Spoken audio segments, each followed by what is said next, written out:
written an ellipsis and just sort of hoped it was right? Have you wondered, is it 3 dots? Is it 4? Does it get a space after? Before? And why do people use it to sound passive-aggressive in emails? Well, you're not alone. The ellipsis is one of the most misunderstood and misused emotionally loaded punctuation marks in modern writing. It's used to show hesitation, trailing thoughts, awkward silence, and sometimes just pure vibes. But here's the thing. Most writers, they are using it wrong. Yep, I said it. Most of you writers, you're using it wrong. So today we're going to fix that. Because when it's used well, the ellipsis is a powerful literary tool. It controls pacing, it builds character, it breaks rhythm, and sometimes your reader's heart. Tear. So if you're ready to learn where it came from, how it evolved, and how to use it like an actual master of story, ... Let's go. Part 1. What even is an ellipsis? The ellipsis comes from the Greek word ellipsis, meaning omission. It started as a scribal notation to show where something had been left out, usually in a quote. It wasn't about pause, it was about missing text. In early printing, the ellipsis wasn't dots, it was a series of em dashes or spacing gaps. The modern ellipsis came later, and it still technically means one of two things. Either omission, something was deliberately removed, or pause, trailing off, in fiction or in speech. But most people just drop dots there when they want things to feel dramatic. The problem is, that gets messy fast.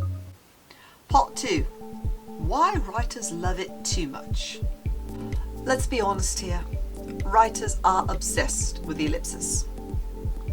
Why? Well, because it feels like emotion. It lets you avoid endings, leave space for interpretation, sound mysterious, or hesitant, or wounded. It's the punctuation mark of emotional avoidance, and sometimes that is perfect. But overused, and it loses all its power. If every character trails off, if every sentence dodges a period, then nothing lands. Part 3. The 3 real uses of the ellipsis. Alright, let's get technical. Here are the 3 legitimate uses of an ellipsis. 1. Omission in quotations, when you quote a sentence but leave something out. Here's some examples. It was the best of times. It was the worst of times. 2. A trailing thought, to show someone is stopping mid-thought, hesitating or unwilling to finish. Example. I thought I knew him, but... 3. Pause or disruption. A character interrupts themselves. Example. If you just listen for a sec... Wait, what was that? Bonus rule. When an ellipsis ends a complete sentence, it becomes 4 dots. 3 for the ellipsis, 1 for the period. Example. He never returned to the village. Yes, that's real.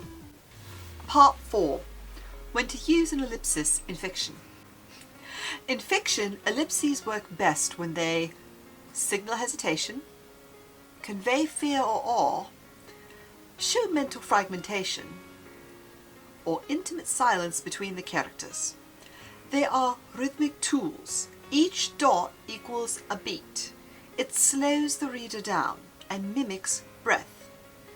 This is perfect for inner monologue, emotional overload, implied but unspoken feelings. However, it's not so great for every single paragraph, cheap suspense, or replacing dialogue tags. The ellipsis works because it breaks flow, but if you do it too often, there's no flow to break. Part 5.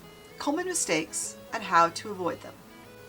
Alright, I'm going to show you here some common mistakes and what the fix looks like. For example, dot spam. Don't do that. Stick to 3. That's it. Another error. Multiple ellipses in one paragraph. Right, don't do that. Choose one, max. Let it breathe. Next up, misused in place of a comma. Don't do that. Ellipses are pauses for silence, not grammar. Next up, no spacing, like so. Don't do that. Use proper spacing, like so. This one's a little bit of a grey area because it really depends on your style guide. Chicago prefers unspaced, whereas MLA uses spaces. Last looks, the art of the ellipsis. The ellipsis isn't just punctuation. It's a narrative pause, a breath, a door left just slightly ajar. It lets the reader lean in. It lets your character pull away. Use it too much and it feels lazy. Use it with care and it becomes magical.